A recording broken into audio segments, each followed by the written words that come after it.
పార్సీ మతం. సో దీన్నే జొరాస్ట్రియనిజం అని అంటున్నాం.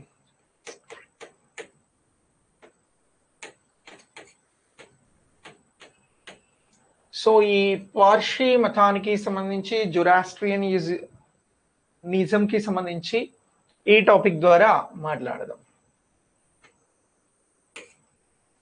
సో ఈ పార్సీ మతం అనేటువంటిది మన తెలుగు రాష్ట్రాలలో కనబడుతుందా అని అంటే కనబడుతుంది. హైదరాబాద్లో జొరాస్ట్రియనిజం కి సంబంధించి వీరంతా కూడా ఎవరు అని అంటే పార్సీ మతాన్ని అనుసరించేటువంటి వారు. అసలు ఈ పార్సీ మతం అనేది ఎలా వచ్చింది అనేది తెలుసుకోవాలి. ఈ పార్సీ మతానికి సంబంధించి ఇక్కడ మనకు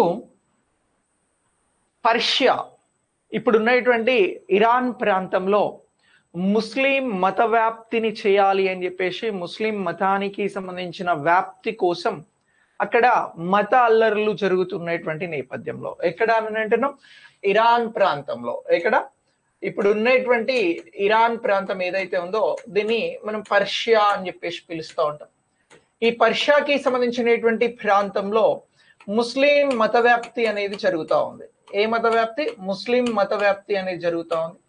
ఈ ముస్లిం మత వ్యాప్తి నుంచి తప్పించుకునేందుకు ముస్లిం మతాన్ని అదే ఇస్లాం మతాన్ని స్వీకరించడం అనేది ఇష్టం లేక ఈ పర్షియా ప్రాంతంలో ఎవరు అనంటే పార్స్ అనేటువంటి ప్రాంతం ఉంది పర్షియాకి సంబంధించి.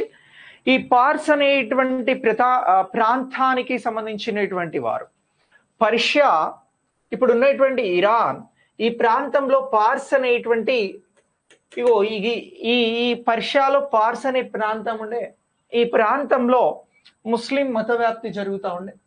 ఈ ముస్లిం మతాన్ని స్వీకరించడం ఇష్టం లేక ఇస్లాంను స్వీకరించేందుకు సిద్ధంగా లేక చాలా మంది ఏం చేశారు అనంటే ఈ పర్షియా ప్రాంతం నుంచి పార్షియులు అనేటువంటి వారు సుమారు 1200 సంవత్సరాల క్రితం, ఎప్పుడు అని అంటేను 1200 సంవత్సరాల క్రితం వీరు భారతదేశానికి రావడం జరిగినది.